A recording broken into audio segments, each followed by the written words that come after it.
con el título de Particularidades de la masonería en Canarias. Correrá a cargo de David Crespo Martínez, licenciado en Historia por la Universidad de Las Palmas de Gran Canaria, diplomado en Ciencias Religiosas por la Universidad Pontificia de Comillas y autor de varios libros, como entre otros La aproximación al panorama ideológico en Canarias a finales del siglo XIX. Tiene la palabra David Crespo.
Vale, perfecto. ¿Se oye mejor ahora? Algunas ideas que creo que no agotan el tema, evidentemente, pero sí son pequeñas impresiones, ¿no?, de por qué en Canarias se dan este tipo de fenómenos, por qué la masonería arraigó tanto y en otras regiones españolas a lo mejor pues no tanto, ¿no? La primera que yo creo es la multiculturalidad. Creo que la sociedad canaria, desde el primer momento, desde el momento en que las sociedades europeas, ¿no?, en la Baja Edad Media, empiezan a llegar a Canarias, ya las islas se convierten en un conglomerado tremendo, pues de portugués, bueno, castellanos, por supuesto, andaluces de la Baja Andalucía, portugueses, judíos, gente que venía, pues, conversos, ¿no?, judíos conversos, que seguían con sus ritos. Venían también los genoveses, venían los flamencos, los comerciantes flamencos, que por cierto tenemos, y aprovecho para decirlo, en Canarias, una de los tesoros más grandes que hay, probablemente fuera de Flandes, de arte flamenco, de pintura y de escultura, ¿no? Una cosa que la tenemos nosotros en nuestras islas con autores de primerísima calidad, de primerísimo nivel, como Johan Cleve, por ejemplo, ¿no?, en Agaete, ¿no? Entonces, aprovecho porque esas relaciones comerciales que venían desde el principio de lo que fue ya los inicios de la Canarias, que había entrado, digamos, en la modernidad europea o en la Baja Edad Media europea, pues empiezan a darse ya este tipo de fenómenos, ¿no?, que vienen con el comercio. Y el comercio, pues no solo trae, qué sé yo, pues telas, o no solo trae telas de brujas o telas de hambreres, o trae, qué sé yo, ¿qué te puedo decir?, lana inglesa. En los barcos también venían las ideas, ¿no? En los barcos viajan formas de pensar, en los barcos viajan formas de vivir, formas de sentir, y esto en la sociedad canaria pues se va a cristalizar, yo creo, desde el principio prácticamente, en esta mezcolanza, ¿no? Luego hay un segundo factor, ¿no?, que yo creo que es una cierta laxitud también por parte de las autoridades. Yo creo que desde los Reyes Católicos incluso ya se entiende por parte de la corona española que a Canarias hay que darle, no voy a decir el ref porque sería un anacronismo absoluto, ¿no?, pero hay que darle unas ciertas particularidades. Hay que dejar que la sociedad canaria, vamos a decir, que tenga algunas posibilidades de desarrollo diferentes por su propia naturaleza, por la propia geografía en la que estamos, ¿no?, diferentes al resto de los territorios de la monarquía. Y esto se va a ver incluso hasta en la Inquisición. O sea, la Inquisición canaria, comparada con otras inquisiciones peninsulares, es bastante más laxa. Es decir, efectivamente hay un control ideológico porque es un instrumento de control y de represión, y lo ejerce. Pero claro, comparas, tú coges las colecciones del Marqués de Biut, ¿no?, que tenemos aquí en el Museo Canario, que es nuestro gran archivo de la Inquisición, ¿no?, y ves los procesos y ves la gente que al final fue relajada o que fueron, en fin, relajados eran quemados, ¿no?, o que morían, qué sé yo, por alguna forma que hacían, pues las formas que utilizó la Inquisición, y son pocas comparados con lo que se daba, y no digamos nada, en el siglo XVI en la Europa de los conflictos religiosos, ¿no?, no solo por la Inquisición católica, sino también por la Inquisición protestante, cuidado, ¿no?, o sea, más bestial que qué sé yo, que la Ginebra de Calvino, pues a mí no se me ocurre nada, ¿no?, una especie de república teocrática bestial, ¿no?, donde precisamente murió Miguel Servet quemado, ¿no? O sea, es decir, Canarias va a tener esas particularidades, ¿no?, una cierta laxitud que es tolerancia, de alguna manera, para que la propia naturaleza de las islas pudiera funcionar, porque si no, esto no se ponía en funcionamiento. Esto llevaba... los europeos tenían conocimiento de las islas de Roma, prácticamente. Bueno, Plinio el Viejo ya habla de las Islas Canarias, ¿no? Pero por aquí no había venido nadie, quitando los pobladores naturales, ¿no? Pero los europeos, de alguna manera, habían pasado hasta el viaje de los hermanos Vivaldi o los primeros mallorquines, prácticamente 12 siglos, ¿no?, o 11 siglos. Entonces, claro, bueno, se sabía que había unas islas por ahí, pero tampoco tenían mucho valor, ¿no? Al final, pues, se descubre que, oye, que aquí sale la caña de azúcar, y con la caña de azúcar pues podemos comerciar con el norte de Europa, que en los inviernos en Europa van a ser muy fríos, como el de este invierno, que hablabas precisamente ahora, José Luis, de las dificultades que vamos a tener. Pues vamos a tener otra vez un invierno crudo en Europa, y la verdad que sin las calorías que te proporcionaba el azúcar, canario en este caso, pues era difícil sobrevivir.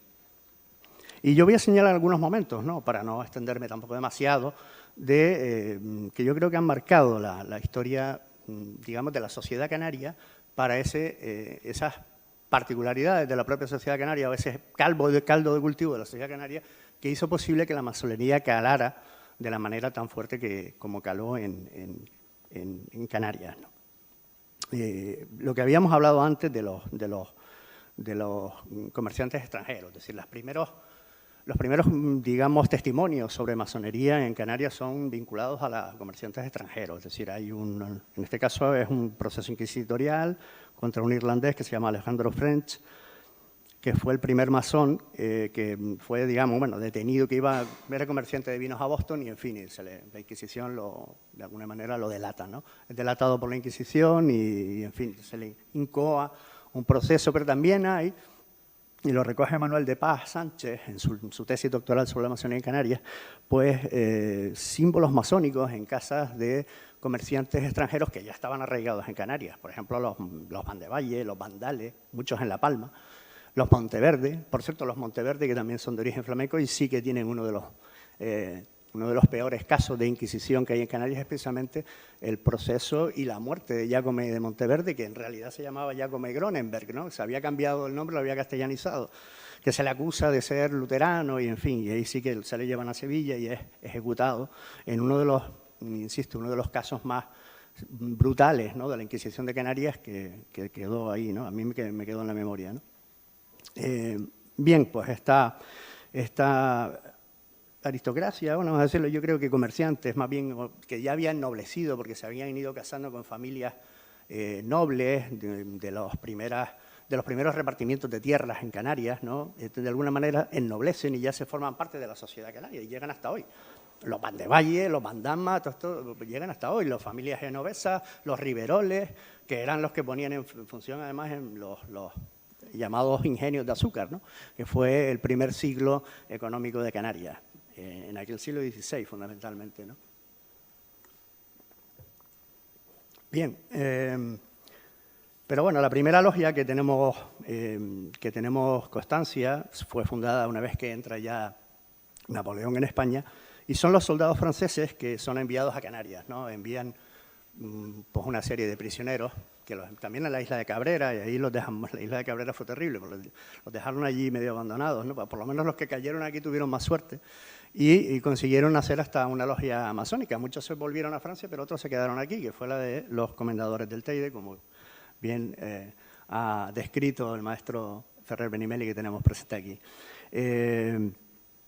Bien, esta sería la primera logia así conocida de Canarias. Tampoco me quiero meter en demasiada historia de logias y tal, porque si no nos volvemos auténticamente locos, ¿no?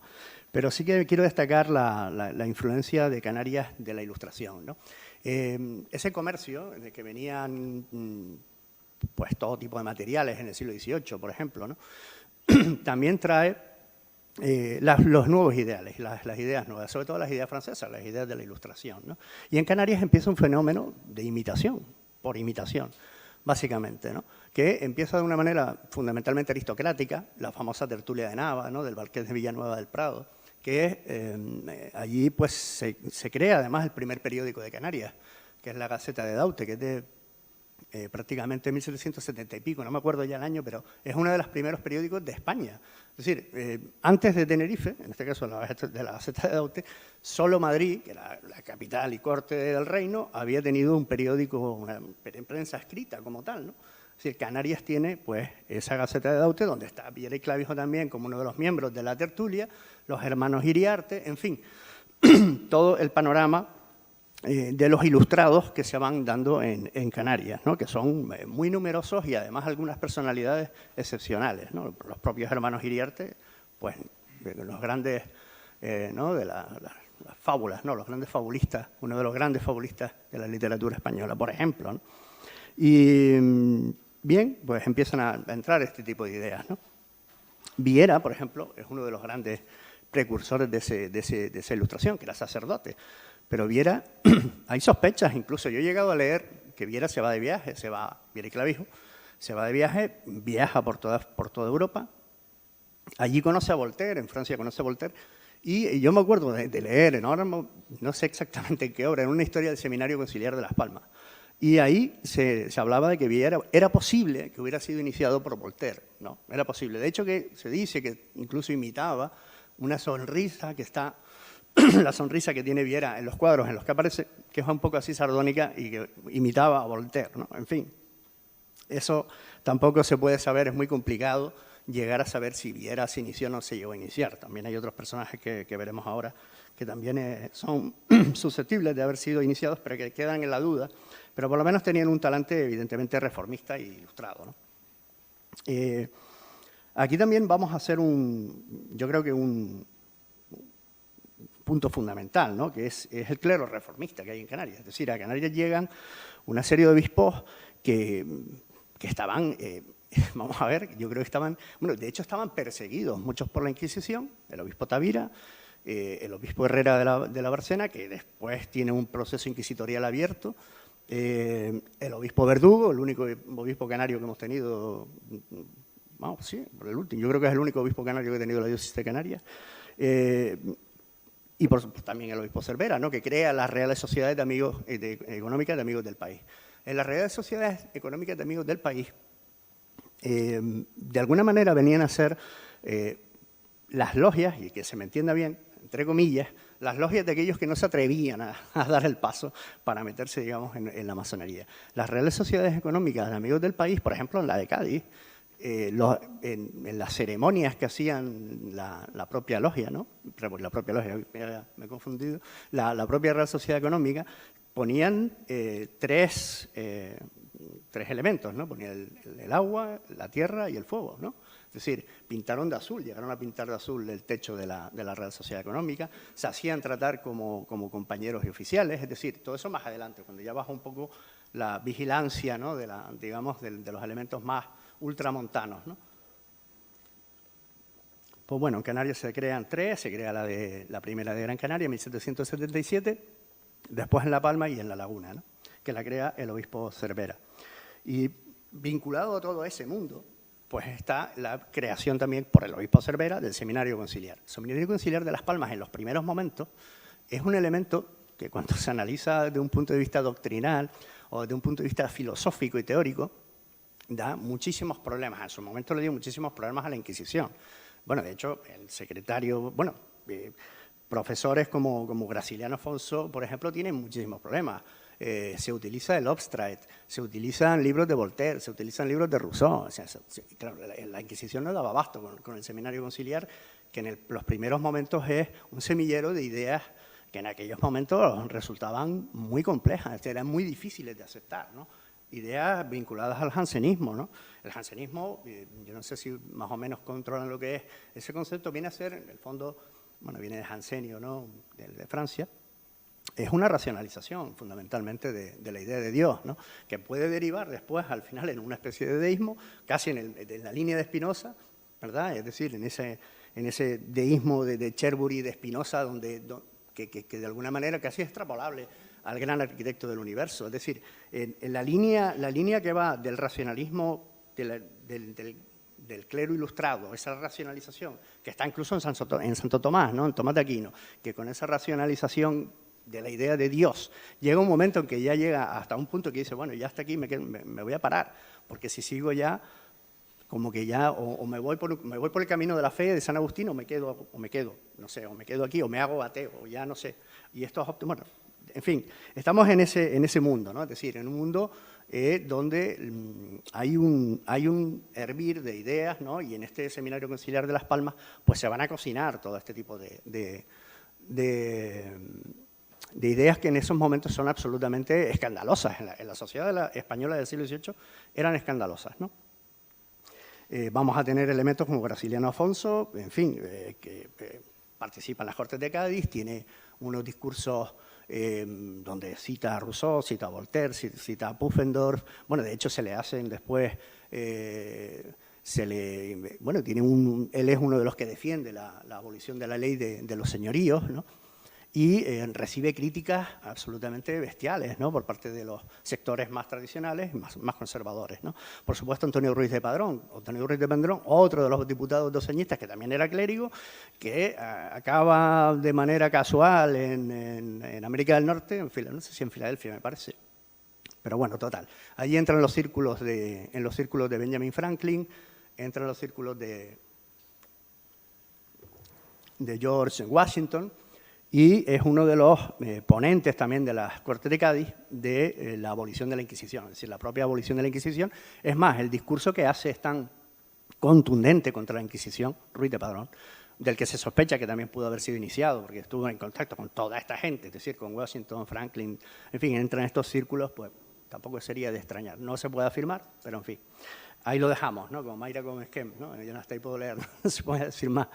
Pero bueno, que lo que sí que decía que el discurso que va a hacer contra la abolición de la Inquisición va a ser celebrado, incluso traducido al inglés, ¿no? O sea, fue demoledor, completamente demoledor, ¿no?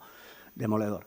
Graciliano Afonso, pues 3/4 de lo mismo, ¿no? Es decir, acaba quemando los papeles de la Inquisición en la puerta de la catedral, ¿no? Es decir, había una efervescencia dentro también de parte del clero canario, que explica, de alguna manera, después la recepción de valores liberales o valores, vamos a decir, ilustrados liberales, que podrían incluso estar revolucionarios, ¿no?, que podrían llegar más tarde o que se estaban dando en aquel momento en las Cortes de Cádiz. Yo tampoco soy partidario de hacer una analogía directa entre masonería y Cortes de Cádiz, me parece que no, yo creo que eso...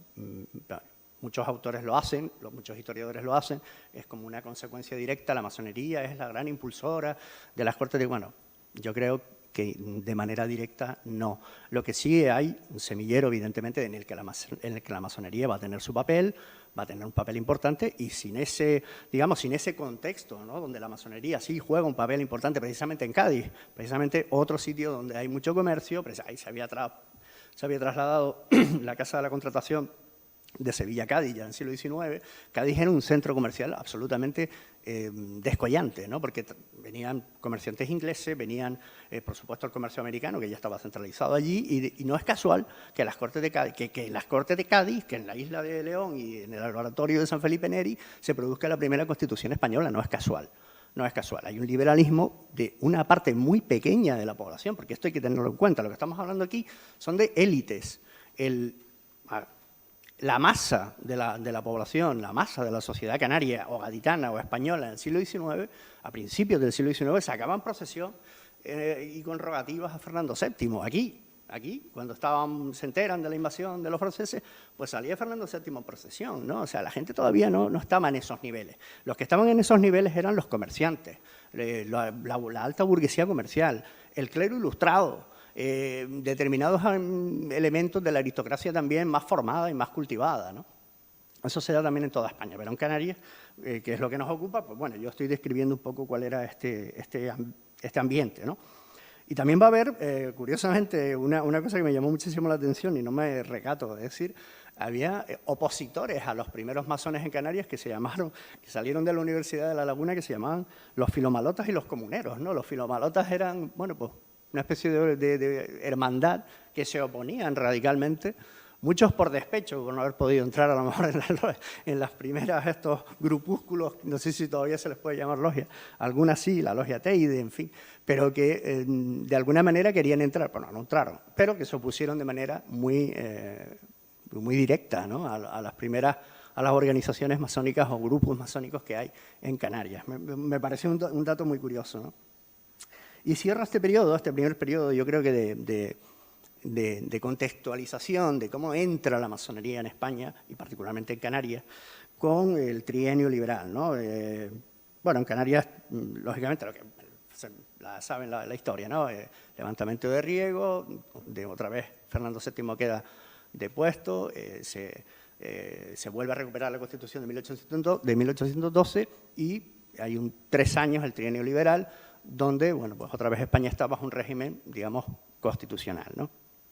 En Canarias está la figura del párroco Manuel Díaz, ¿no? El párroco Manuel Díaz, que hacía a sus fieles entrar en la parroquia para que juraran la Constitución de 1812, ¿no? O sea, es decir, por eso digo que hay ciertas ambivalencias, ¿no? No todo es blanco-negro, sino que hay personajes que son siempre poliédricos dentro de esta sociedad, ¿no? Uno de ellos es, por supuesto, Manuel Díaz, el párroco Manuel Díaz Hernández en La Palma, ¿no?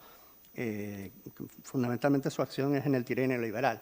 Yo quería aquí hacer una pequeña reflexión, ¿no? Porque efectivamente la historia de España quedó marcada primero por la invasión la invasión napoleónica fundamental, pero luego, cuando ya España había conseguido, por sus propios medios, ¿no? y con un apoyo popular mayor que el de que tenía, por ejemplo, la PEPA o la Constitución de 1812, que rápidamente abolida por el Manifiesto de los Persas, el trienio, sin embargo, sí que era un movimiento más popular. Había, bueno, los famosos trágala, ¿no? En las canciones que se le hacían a el himno de Riego, en fin, ya digamos que el pueblo había interiorizado bastante más ese mensaje, ¿no? De libertad, de progreso, de que, oye, que no de abajo el absolutismo, de abajo, es decir, de un cierto anticlericalismo, ¿no? Que también está implícito en las deformaciones del himno de Riego, ¿no? Hay algunas cancioncillas que son un poco graciosas, en fin, ¿no? Y sin embargo, este momento donde España empieza de alguna manera a proyectarse como un país liberal y de progreso realmente, se ve frustrado no por causas internas, sino por causas externas. Es la invasión de los 100.000 hijos de San Luis, es decir, la intervención de la Santa Alianza después del Congreso de Viena, y el ejército extranjero que entra en España es el que acaba con esta España constitucional, ¿no? Es decir, no siempre hemos sido nosotros los que nos hemos equivocado, de alguna manera, ¿no? Es decir, también desde fuera, oye, que nos han echado algunas veces unas manitas al cuello que son interesantes, ¿no? Que eso también hay que decirlo, porque yo creo que es muy importante, y también poner en valor, y yo creo que esto no se dice, ciertas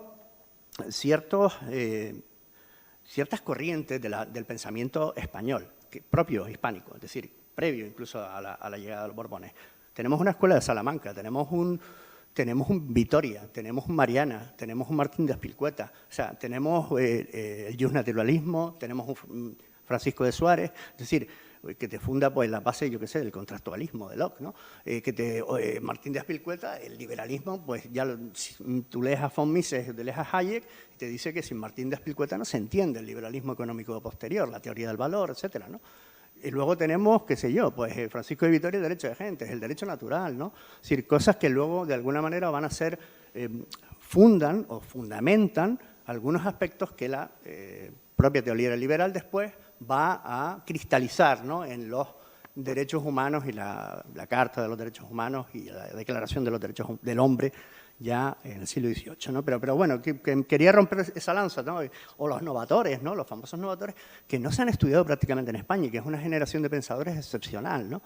como el conde de Oropesa, los ministros que tenía Carlos II, que tienen muy mala prensa, pero que, en fin, son gente muy interesante, que teníamos, en ese sentido, lo hemos opacado demasiado. Y quería hacer ese pequeño, bueno, romper esa pequeña lanza, ¿no? Porque, en fin, siempre lo pasamos por alto, ¿no? De alguna manera nos obnubilamos demasiado por lo que viene de fuera y a veces tenemos cosas dentro que interesan demasiado. Yo siempre pongo el ejemplo de Agustín de Bethencourt, ¿no? Agustín de Bethencourt, que es un ingeniero canario que acaba siendo el ingeniero prácticamente jefe de la ciudad de San Petersburgo, ¿no? Es uno de los constructores fundamentales de la ciudad de San Petersburgo, un hombre excepcional, que tiene un satélite ruso llamado Agustín de Bethencourt. O sea, los rusos sacaron un satélite y le ponen el nombre de Agustín de Bethencourt, que era canario. Y aquí no lo conoce nadie. Tú preguntas en la calle, oye, ¿tú conoces a Agustín de Bethencourt? Pues no, nadie sabe quién es, ¿no? Entonces, hay cosas que yo creo que deberíamos empezar a reivindicar, ¿no? Reivindicar.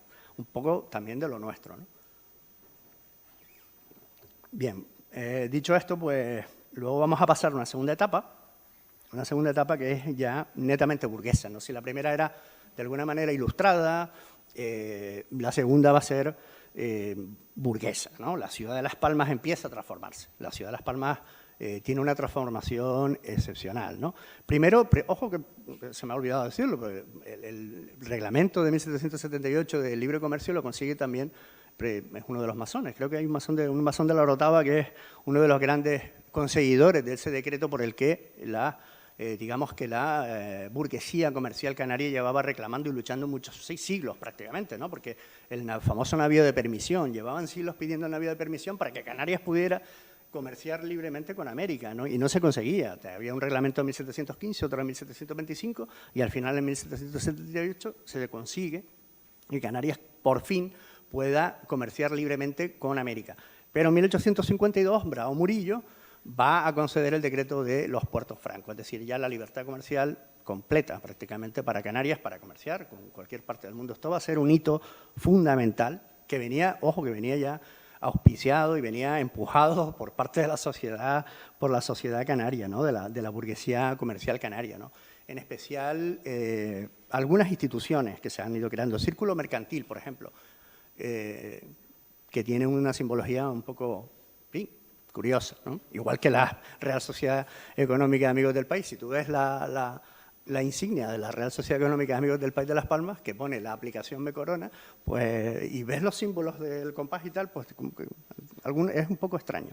Y luego el Círculo Mercantil, que en el fondo venían a ser, vamos a decir, los comerciantes más de una extracción un poco más humilde, es decir, el comerciante medio, ¿no? Fundamentalmente de la calle de Triana, se van a agrupar para ser, digamos, más fuertes y constituyen ese círculo mercantil, que además servía para auxiliar o para tratar, pues yo qué sé, operaciones internacionales, ¿no? Si había alguien que no hablaba francés, pues en el círculo mercantil seguro que había algún comerciante francés. Entonces se podían, pues si venía un barco inglés, pues había alguien que hablaba o holandés o lo que fuese, ¿no? Entonces de alguna manera se agruparon, ¿no?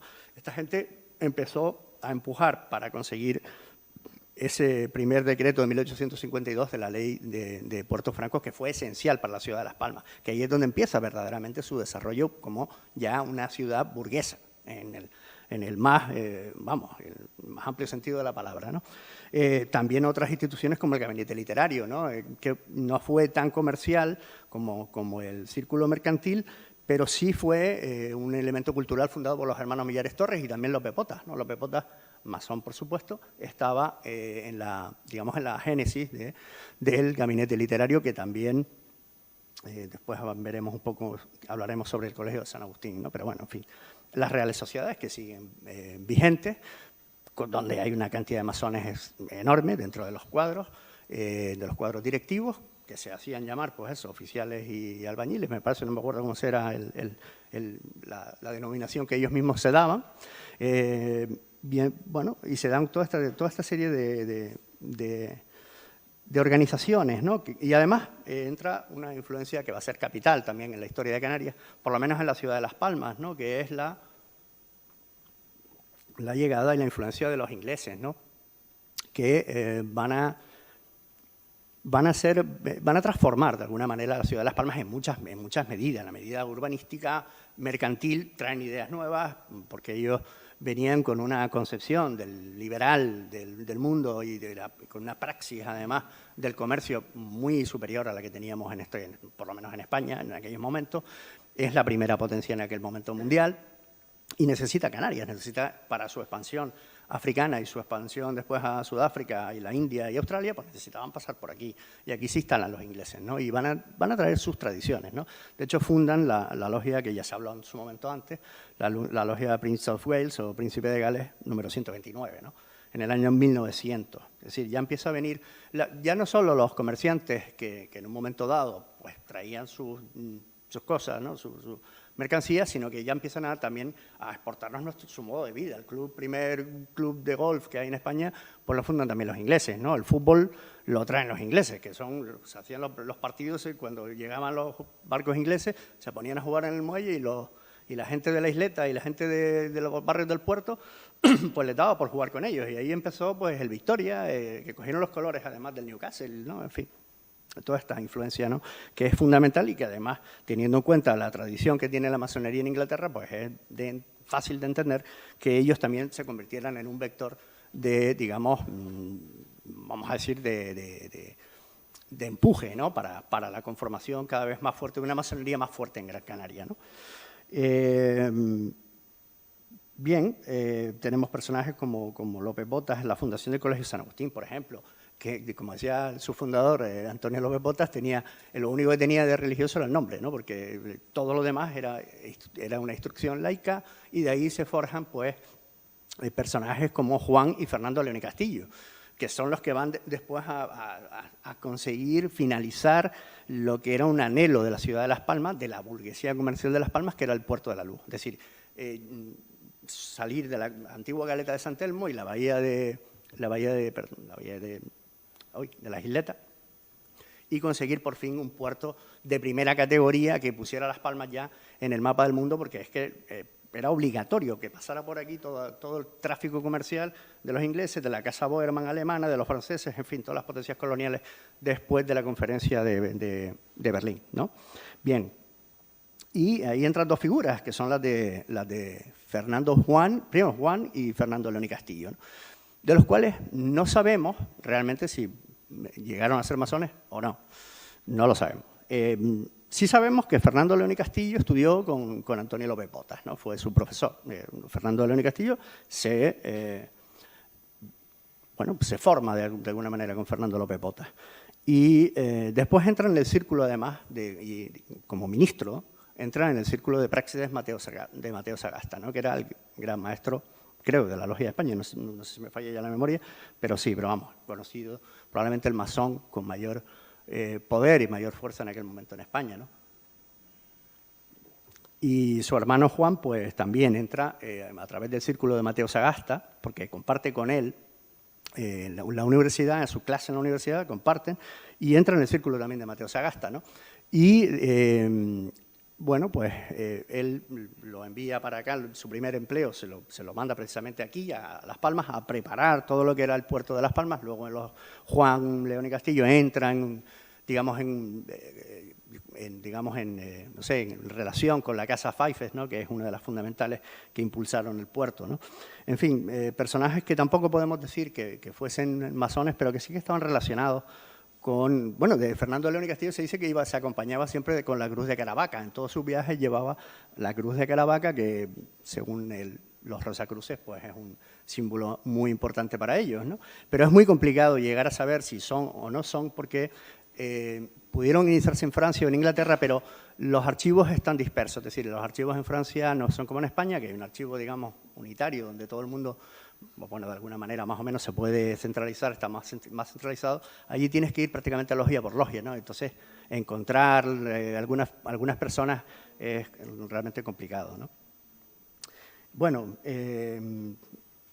hablar de un poco, pues eso, pues la influencia ya de la masonería, la creación del periódico La Afortunada, que va a tener un enfrentamiento bestial con el clero canario, ¿no? Ahí sí, en este momento donde realmente, si en otros momentos había habido una cierta, bueno, un dejar laissez-faire, como decían los franceses, ¿no?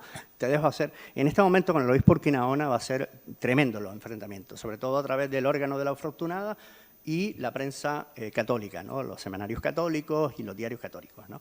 Va a ser un enfrentamiento, pero a cara de perro, ¿no? Realmente a cara de perro. Y luego con el doctor Chill, cuando el doctor Chill, también con masón, pues viene de Francia con sus nuevas ideas. Se trae el darwinismo, por ejemplo, y en fin, claro, fue un escándalo. Es decir, las invectivas de Urquinaona contra el doctor Chill, por supuesto excomulgado, ¿no? Bueno, fueron tremendas, ¿no? Fueron terribles. Y bueno, esto es un poco el ambiente que había en la ciudad de Las Palmas, ¿no? Chili Naranjo también entra al positivismo porque efectivamente él viene de Francia y entra en contacto con gente como René Bernot o Sabino Berthelot, ¿no? Que luego son dos de los grandes antropólogos franceses que vienen a investigar aquí a la sociedad del Museo Canario que el propio Chill había abierto, ¿no? No sé si me dejo alguna cosa más, ¿no? Bien, yo creo que en Canarias no cuajan ciertas ideas, ¿no? Del Iliades. No, está muy de moda en aquel momento las ideas revolucionarias, ¿no? Quitando los momentos de la revolución del 68 en España, de la gloriosa revolución, pero luego el pensamiento alemán y el idealismo alemán, que sí tiene fuerza en otras partes de la península, sin embargo aquí no cuela, ¿no? Por ejemplo, Fichte, Herder, Schelling, que Fichte, por cierto, tiene unas cartas a Benjamin Constant donde le explica qué es la masonería. Fichte era masón, interesantísimas, ¿no? Pero aquí, por ejemplo, ese tipo de ideas no van a calar, no van a encontrar su semillero, ¿no? Bien, destacar un poco la figura de Lope Potas. A mí me parece Lope Potas, cuando me he enfrentado un poco a la lectura de lo que era Lope Potas, yo sinceramente, y que me perdone el alcalde Augusto Hidalgo, pero yo creo que probablemente el mejor alcalde que ha tenido la ciudad de Las Palmas. Es decir, se arruina él se arruina. Él con su propio dinero sufraga la iluminación de la ciudad de Las Palmas, pero hace una cantidad de cosas, de obras, del propio Colegio San Agustín, ¿no? Lo funda. Es decir, es un hombre, por supuesto, masón, afortunada. Es un hombre de una visión excepcional. Además, abogaba por la división provincial, ya era adelantado también a su tiempo en ese sentido. En fin, estamos hablando de un político de altísimo, de una talla política y humana, además, ¿no? Porque después él termina muy decepcionado con la masonería, hay que decirlo, y engancho con el discurso de Batista, ¿no? Es decir, claro, queda defraudado de alguna manera por la masonería. De hecho, hace una especie de acto público con el obispo en la catedral, donde el obispo le hace una especie de qué sé yo, ¿cómo se llama? Un exorcismo, ¿no? Una cosa así, una cosa absolutamente terrible, ¿no? Para desligarse públicamente de la masonería, porque había quedado defraudado, ¿no? por el comportamiento de sus propios hermanos, ¿no? Y esto también es una cosa que debería hacer reflexionar a la hermandad, ¿no? Bien, y ya para ir terminando, porque no quiero alargarme demasiado, creo que ya está siendo bastante largo. Bueno, decir que, por ejemplo, en 1883, según Mariano Tirado y Rojas, existían en Canarias los siguientes talleres con sus respectivos cuerpos masónicos auspiciadores. Estaba Timanfaya 199 en Arrecife, del Gran Oriente de España, La Afortunada número 36 de Las Palmas, del Gran Oriente Lusitano, Tahora número 9 en La Orotava, de la Gran Logia Simbólica Independiente Española, Abora número 91 de Santa Cruz de la Palma, Gran Oriente Lusitano, el Teide número 17 de Santa Cruz, Gran Logia Simbólica Independiente Española, y Tinerfe número 114 en Santa Cruz de Tenerife, del Gran Oriente Lusitano. Y luego ya, después de este periodo, hay digamos, si en el periodo 23, digamos, desde el 23 del trienio hasta el 68-74, hay una especie de hibernación de la masonería, en este también, es decir, cuando termina ya, cae la Primera República, que cae además de una manera terrible con las sublevaciones cantonales y aquí hay un desastre completo, ¿no? Que queda, yo creo que marcado también en la memoria de la sociedad española, ¿no? Luego viene otro, digamos, periodo brillante de la masonería en Canarias, que es el de la Segunda República, por lo menos importante, ¿no? Y aquí, lógicamente, la masonería va a jugar un papel importante a la llegada, por lo menos bueno, ciertas ideas de la masonería van a jugar un papel importante en la configuración de la Constitución del 31. Yo creo que eso es innegable, es difícil de discutirlo, ¿no? Y en Canarias, pues, las corrientes tradicionales burguesas se añaden otras nuevas, ¿no? Es decir, yo creo que en la propia masonería canaria hay una apertura, es decir, empieza a entrar gente de otros vamos a decir, de otros estamentos sociales, ¿no? De hecho, hay un escrito de Elías Serolo, que es masón, de Tenerife, del año 1870, donde él aboga por el socialismo utópico, ¿no? Ya empieza a entrar, yo le llamo las ideologías alemanas, ¿no? El socialismo, socialismo en todas sus formas, ¿no? El idealismo alemán no había entrado, en Canarias por lo menos no, sí entró en Cataluña, por ejemplo, entró en el País Vasco, en fin, pero aquí no. Pero Elías Serolo, en 1870, escribe, en tono un poco quejumbroso, a sus propios hermanos, dice: ¿no habéis meditado el triste porvenir de las clases proletarias? ¿Y no creéis, como nosotros, que son dignos de mejor suerte? Bueno, el escrito es muy largo. El escrito realmente es una reprimenda, ¿no?, a parte de la masonería canaria, porque la veía, yo creo que preocupada por aspectos que no necesariamente que deberían de ser los prioritarios para los masones, ¿no? Y entonces empieza a entrar también este tipo de corrientes más, socialismo utópico en este caso, pero también el socialismo clásico, ¿no? El Partido Socialista, en fin, todo esto, ¿no? Y luego, pues, el clausismo, ¿no? Yo creo que va a ser si hay algo que de alguna manera marque la masonería de ese año, de ese periodo, de la Segunda República, va a ser el clausismo y la institución libre de enseñanza, ¿no? Porque ahí, con digamos, que tienen unas ideas que son básicas, ¿no? En Canarias, pues mira, que podemos decir, pues la secularización, cercana al panteísmo o al ateísmo, la pedagogía como la base de la educación en la sociedad, el universalismo para superar el atraso español y los clausistas canarios, bueno, pues Rafael Lorenzo y Pablo Padilla, ¿no? Hay que decir que en España, en las Cortes de la Segunda República, de los 470 diputados, 183 eran masones, ¿no? Es decir, es una importante representación. Y bueno, pues nada, citar pues al alcalde de Las Palmas, Nicolás Díaz Saavedra, como uno de los hombres más destacados, ¿no?, de este periodo de la propia masonería canaria, y ya voy a ir concluyendo. Y les voy a leer, no sé si voy a leerlo entero, solo leer dos, son unas cuantas, en fin, yo creo que vale la pena leerlo, los valores éticos del clausismo, ¿no? Pues el clausismo sale de ahí, viene Ortega y Gasset, los hermanos Inés de los Ríos, Marañón, yo no sé, toda la intelectualidad española, ¿no?, que es básica para entender la República y lo que fue la masonería española en ese momento.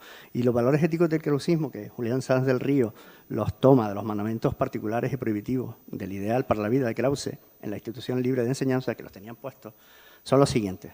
Lo voy a leer porque yo creo que vale la pena, porque son muy bonitos y son muy masónicos. Dice: debes hacer el bien, no por la esperanza, ni por el temor, ni por el goce, sino por su propia bondad. Entonces sentirás en ti la esperanza firme en Dios y vivirás sin temor. Debes cumplir su derecho a todo ser, no por tu utilidad, sino por la justicia para los seres sensibles, no por el agradecimiento o la retribución de ellos, y respetando su libertad. Y al que bien te hace, vuélvele el bien colmado. Debes amar individualmente a una persona y vivir todo para ella, no por tu goce o provecho, sino porque esta persona forma contigo, bajo Dios y la humanidad, una persona superior. El matrimonio, en este caso. Bueno, debe ser social, no por utilidad, ni por el placer, ni por la vanidad, sino para reunirte con todos los seres en amor y mutuo auxilio ante Dios.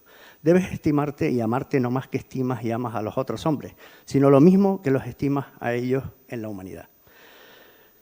Debes afirmar la verdad solo porque y en cuanto la conoces, no porque otro la conozca. Sin el propio examen no debes afirmar ni negar cosa alguna.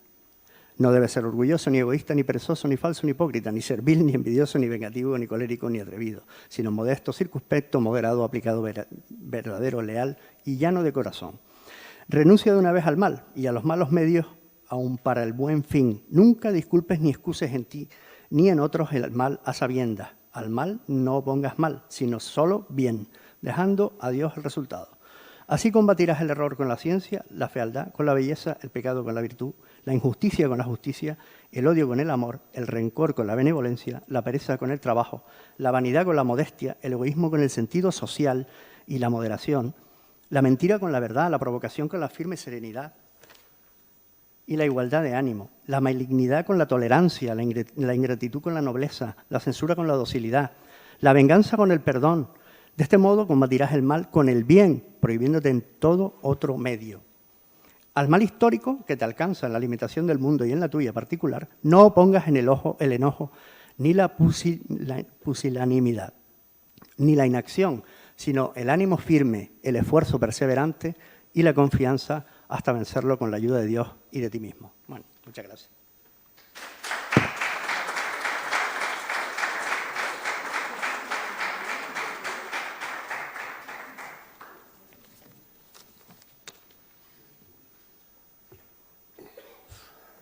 Bien, muchas gracias, David Crespo. El público ha entregado una serie de preguntas. La primera, clérigos masónicos en Canarias.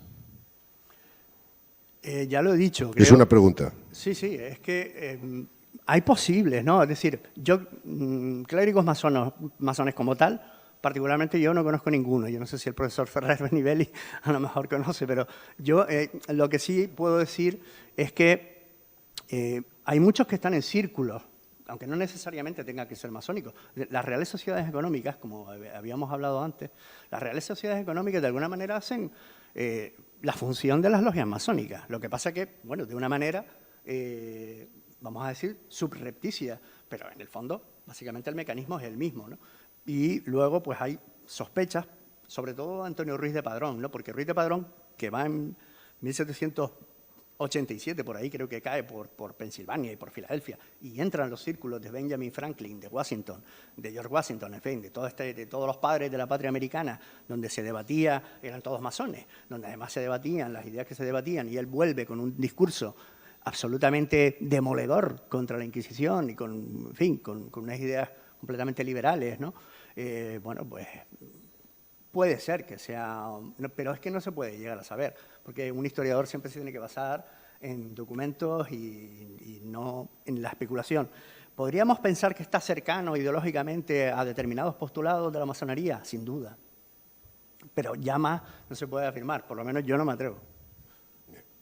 Hay otra pregunta similar que me imagino que conoce y quieren saber cuál es la situación actual entre la Iglesia Católica y la masonería. Hombre, yo desconozco, sinceramente, desconozco completamente la actual situación de la Iglesia Católica. La Iglesia Católica va por su lado. Yo creo que se ha reconducido un poco, ¿no? Me parece, pero vamos, tampoco no tengo muchas referencias, la verdad, no porque no represento a la Iglesia Católica ni a la masonería, es decir, entonces vengo en calidad de historiador y desconozco en la situación actual, pues cuál es el punto en el que están esas relaciones. Yo sé que en Canarias, sí que puedo decir que en Canarias, y por ejemplo, Agustín Millares Cantero lo ha estudiado muy bien, porque él estudió precisamente el anticlericalismo en Las Palmas, ¿no? Y ahí tiene un artículo muy interesante y ahí habla de las relaciones entre pero claro, es en términos históricos, no es ahora, ¿no?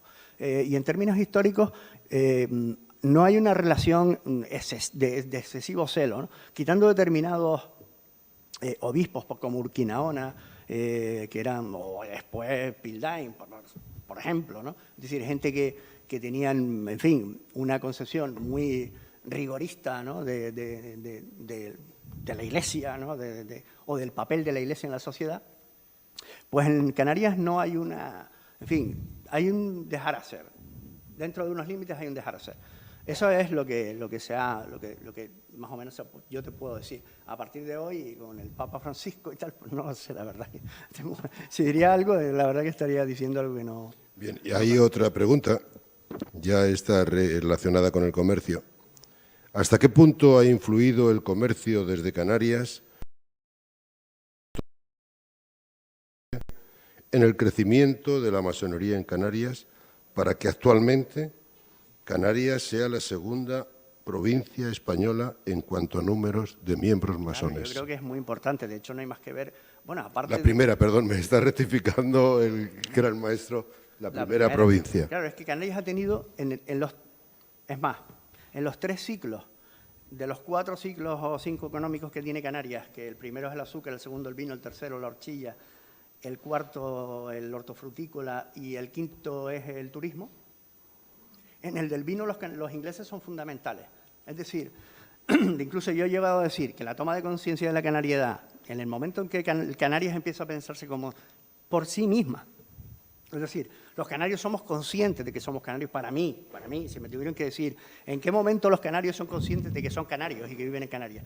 Pues yo diría, en el motín de la Orotava de 1666, cuando los cosecheros tinerfeños tiran por las calles de la Orotava todas las pipas de vino, porque ellos están molestos con la compañía monopolística inglesa que les ha creado, que les ha dejado, digamos, en una situación precaria, y Canarias se recurre a las autoridades, primero locales y luego a las autoridades, hasta el rey, que llega a intervenir y manda pues, a una persona para resolver ese conflicto, ¿no? Es decir, las relaciones entre Canarias e Inglaterra son fundamentales. En Tenerife por el Balbasía, aquí se daba el bidueño, que era un vino que no tenía calidad, no se podía exportar, pero en Tenerife era fundamental, ¿no? Entonces, en ese primer momento ya hay una relación muy importante de Canarias con Inglaterra. Después, con el momento, digamos, de la llegada de los puertos, es decir, aquí venía la Casa Miller, la Casa, la Union Castle, Blandy, en fin, todas estas casas que venían de carbones, ¿no? Y luego de coches también, ¿no? Que vienen con su propia cultura, es que nos traen ellos su propia cultura. Y parte de su cultura no deja de ser la masonería, porque la masonería en Inglaterra, y otra cosa, en otros sitios no se habrá desarrollado, pero en Inglaterra sí, ¿no? Entonces ellos imitaban pues lo que hacían en Inglaterra, que además es una cosa muy propia de los ingleses, ¿no? Que no van a un sitio y precisamente se acoplan y se adaptan. No, ellos siguen haciendo sus cosas, ¿no? Jugaban a golf, jugaban al fútbol, se iban al club británico, que lo crean aquí, y pues se iban a sus clubes masónicos también, ¿no? El primero, el Príncipe de Gales. Y hoy con el turismo, pues nos ha llegado una cantidad de expats, como le llaman ellos, o expatriados, ¿no? Que viven aquí y que siguen siendo, pues, elementos importantes en la masonería canaria. Es decir, ¿cuántos hermanos ingleses hay en la masonería canaria? No sé, muchísimos, ¿no? Entonces, claro, ellos siempre han jugado un papel esencial dentro de y el comercio, evidentemente a través del comercio, por supuesto en los primeros momentos y luego ahora por el turismo, pero siempre han estado vinculados al desarrollo comercial de la burguesía canaria y de los puertos y tal, y después con el turismo, pues a sus costumbres y tradiciones ya viviendo como expatriados. Pero para mí son esenciales. Sí, como ha dicho el gran maestro de la Gran Logia Provincial, en Canarias hay bastantes logias de habla inglesa, cosa que en otras provincias españolas lo desconozco, pero claro, no creo que la haya. También la habrá. Bien. Bueno, ¿alguna pregunta más que no me hayan pasado por escrito? ¿Alguien quiere preguntar algo? Si no, era para darle las gracias. Ah, sí, perdón. Juan Luis Freitas.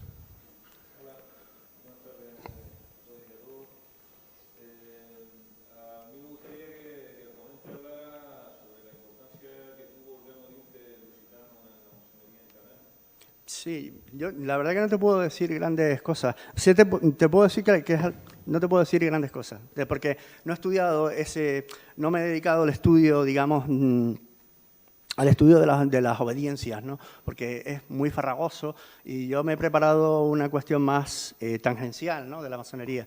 Entonces, la verdad que te pido en ese sentido disculpas porque no te puedo aportar datos que sean relevantes.